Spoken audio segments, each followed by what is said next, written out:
Programme में एक बार फिर खुशामदीद नाज़रीन। बजट के हवाले से जो इस वक्त पार्लियामेंट के अंदर और बाहर भी हम देख रहे हैं कि कुछ मुतालबात भी सामने आ रहे हैं अपोजिशन की जानिब से, जो नुकात रखे जा रहे हैं, और एहतजाज भी आपके इल्म में है कि जमात इस्लामी हो या फिर पाकिस्तान तहरीक इंसाफ, पार्लियामेंट के अंदर भी उन्होंने अपने तहफ़्फ़ुज़ात का इजहार किया है। ईद के बाद होने क्या जा रहा है, किस हद तक जो तजावीज़ होंगी अपोजिशन की वो मानी जा सकती हैं, ख़ुद हुकूमत के ऊपर कितना इस वक्त बोझ है या दबाव है, इस इशू पर हम गुफ्तगू करते हैं। डॉक्टर खाकान नजीब साहब हमारे साथ मौजूद हैं। डॉक्टर साहब बहुत शुक्रिया सर वक्त निकालने का। सबसे पहले तो इस वक्त एक तो पार्लियामेंट के अंदर आईनी तरमीम है, चलें उसका तो जिक्र हो ही रहा है, लेकिन साथ ही साथ एक और अहम इशू है जो कि बजट के हवाले से, और आपके इल्म में है कि जब भी बजट आता है तो वो अपोजिशन हो या हुकूमत हो, फिर इत्तेहादी जमातें जो हैं उनको भी साथ लेके चलना पड़ता है। ईद के बाद सर क्या माहौल आपको नज़र आ रहा है बजट के हवाले से, जो हमेशा एक टर्म यूज़ होती है कि ये बजट अवाम दोस्त होगा या नहीं, आपको क्या नज़र आ रहा है सर? देखिए नादिर, बात यह है कि ये बजट ना इसलिए ज़्यादा इम्पोर्टेंट हो गया है कि पाकिस्तान के जो लॉन्ग टर्म इंडिकेटर्स हैं वो कंफर्टेबल नहीं है पाकिस्तान के लिए। इसका क्या मतलब है? देखिए ना, इन्वेस्टमेंट 31% FDI जो है वो लास्ट ईयर से नीचे है। इस साल जो हमारे पास जुलाई से अब तक का डेटा है, इन्वेस्टमेंट टू GDP ओवरऑल, खुद जो इस वक्त प्लानिंग कमीशन ने डेटा रिलीज किया है वो ये कि 14% पे है, यानी कि इट इज स्टैग्नेंट एट 14%। ये लॉन्ग टर्म अगर हम बात करें, सेविंग्स पाकिस्तान की 13-14% से बढ़ नहीं रही हैं।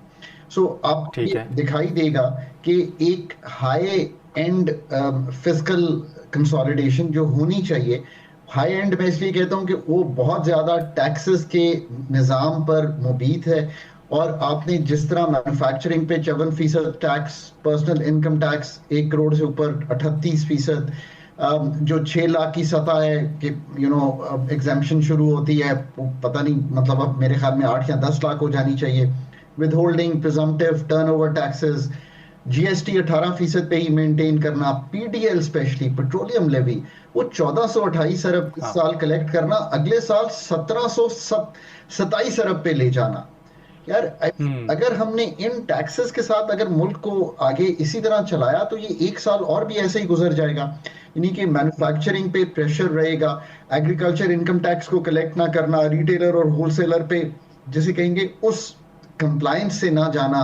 प्लस अगर आप देखें हमारा जो आखिरी कैपिटल गेन्स टैक्स और लैंड वैल्यू टैक्स प्रॉपर्टी पे है उसका सही इजरा ना करना, तो बात बनेगी नहीं ना।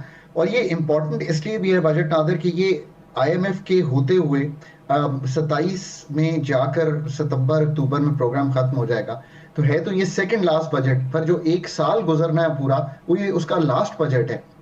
So a very very important discussion needs to be had with the IMF. अभी तक 15,260 अरब का FBR का हदफ है अगले साल का। अगर इस साल 13,100 अरब करेंगे तो इसका मतलब है 16% ज्यादा ग्रोथ चाहिए अगले साल के लिए।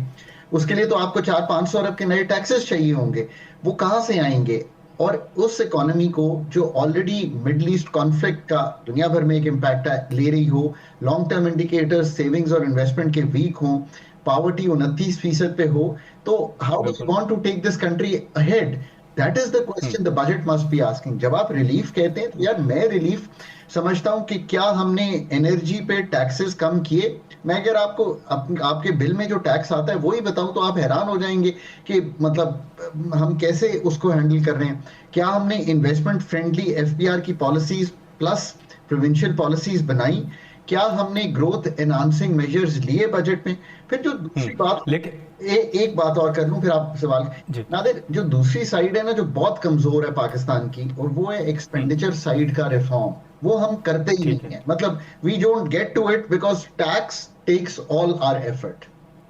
ठीक है, लेकिन डॉक्टर साहब ये जो आपने IMF का जिक्र किया, आपके इल्म में भी होगा और आपने सुना भी होगा कि हुकूमत से जब भी सवालात होते हैं तो वो एक अगर हम कहें कि बयान या मौक़िफ़ या एक नुक्ता IMF के हवाले से ज़रूर रखते हैं, और उनके बयानात भी आते रहते हैं कि हम तो रिलीफ देना चाहते हैं, लेकिन क्योंकि हम IMF के प्रोग्राम में हैं तो बहुत सी शराइत हैं जिसकी वजह से हम रिलीफ नहीं दे पा रहे।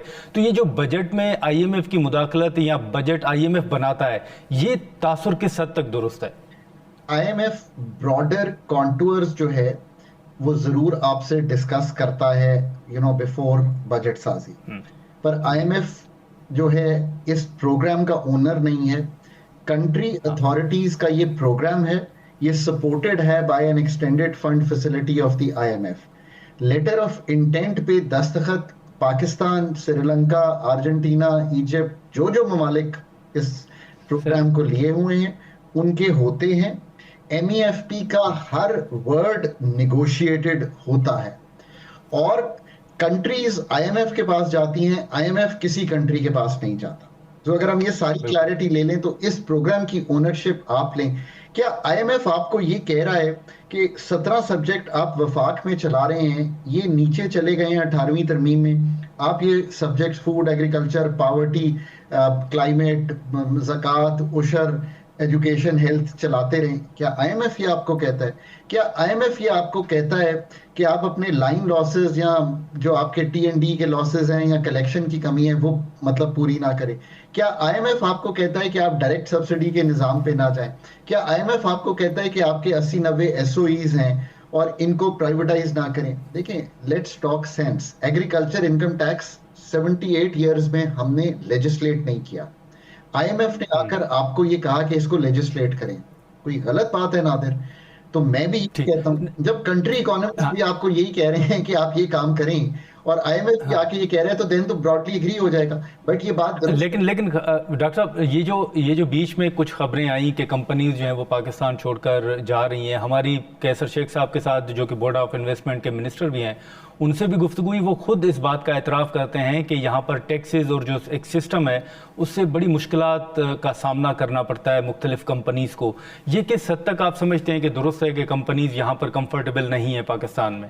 जो लोकल इन्वेस्टमेंट है ना, जैसे एफडीआई लाने के लिए पहले जो करंट डोमेस्टिक इन्वेस्टर है उसको बहुत एक्साइटेड होना चाहिए, उसको री इन्वेस्ट भी करना चाहिए, ये बात बिल्कुल दुरुस्त है। जो फॉरेन मल्टीनेशनल्स हैं उन्होंने कई ग्लोबल जैसे कहेंगे रीस्ट्रक्चरिंग की है, उसमें कोई पाकिस्तान से भी चले गए हैं, कुछ पाकिस्तान से स्पेसिफिकली अपने ऑपरेशंस को कम भी कर रहे हैं, ये बात आपकी बिल्कुल दुरुस्त है।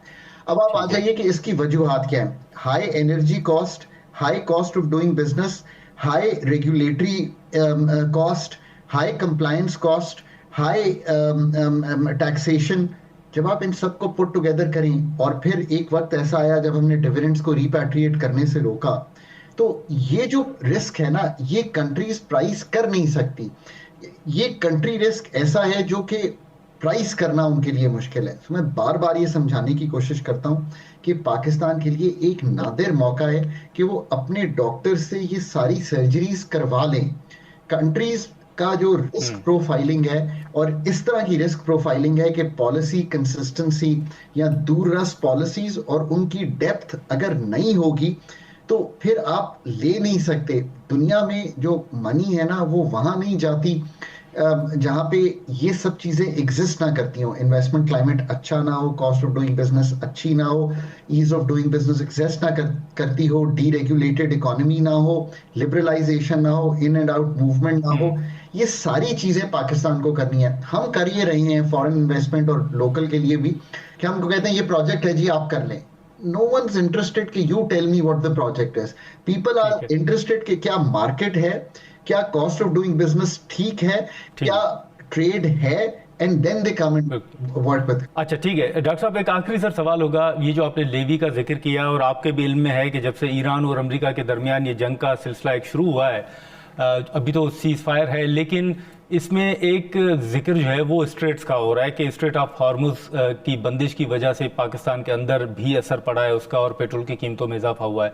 लेकिन दूसरी तरफ अगर आप देखें तो कहा जा रहा है कि जो टारगेट्स एफबीआर को दिए गए थे वो हासिल ना किए जा सके, जिसकी वजह से हमने लेवी में इजाफा करना पड़ा है। तो इसका मतलब है कि ये डायरेक्टली कनेक्टेड नहीं है स्ट्रेट्स के साथ, बल्कि ये यहाँ के जो फैसले हैं या जो एफबीआर टारगेट्स हासिल नहीं कर सका उस वजह से, और जो आप जिक्र कर रहे हैं कि ये तो इस बजट में मजीद बढ़ेगा, तो ये जो पेट्रोल की कीमतों में इजाफा हुआ है और ये जो तवक्को की जा रही है कि शायद ये कम हो जाए, तो इसके कोई आसार नजर नहीं आ रहे। आईएमएफ के साथ ही तय हुआ था कि 160 रुपए की लेवी होगी पेट्रोल और डीजल को मिलाकर। मनोवन उस बात को माना जा रहा है। हालांकि मैंने जैसे समझाया इसका मकसद ही लेवी का, क्योंकि मैं मौजूद था टेबल पे जब हमने ये लगाई थी, कि जैसे जैसे कीमतें ऊपर जा रही हैं हम लेवी की रेट को कम रखें या कम करें, रखें कम या कम करें। 160 को कम कर देना चाहिए, मतलब 117 रुपए पेट्रोल पे ये लेवी है, 24 रुपए इसके ऊपर इंपोर्ट ड्यूटी है, 2.5 रुपए कार्बन लेवी है। अब यानी कि अगर आप इन तीनों चीजों को डालें तो पेट्रोल की कीमत बनती है। सो थिंक थ्रू, आईएमएफ से ये बात निगोशिएट करें कि ये इन्फ्लेशनरी है और इससे फिर आपको अपना पॉलिसी रेट बढ़ाना पड़ता है मुल्क में, फिर उसी जिसे कहेंगे ना, you get stuck in the same cycle of stabilisation. So ये बात दुरुस्त है कि चूंकि तेल की कीमत इतनी बड़ी है, सो वो भी आपके बिलों में रिफ्लेक्ट हो रही है। अगले साल 1727 पे जाना, मतलब जब खुद आईएमएफ एमईएफपी में पाकिस्तान के साथ निगोशिएट कर चुका है कि 167% टैक्सेशन है पेट्रोलियम प्रोडक्ट्स पे पाकिस्तान में। मैं कभी कभी आईएमएफ फोक्स पे भी हैरान होता हूँ कि वो ही देख लें एज एन इकोनॉमिस्ट कि ये यहाँ पे क्या हो रहा है। सो ये सारी चीजें अब बजट में करेक्ट होनी चाहिए। मुझे कभी कभी लगता है कि पाकिस्तान में बड़ी टेक्निकल विल चाहिए कि बजट साजी का जो प्रोसेस है उसको हम उसकी सैंक्टिटी रखते हुए बड़ा करेक्ट बना सकें। चलें, ठीक है डॉक्टर साहब, बहुत शुक्रिया सर वक्त निकालने का। Thank you so much. नाजरीन, डॉक्टर खाकान नजीब साहब की गुफ्तगू आपने सुनी। बजट के हवाले से ही हम जिक्र करेंगे। यहाँ पर एक मुख्तसर सा ब्रेक लेंगे और ब्रेक के बाद हम गुफ्तगू को आगे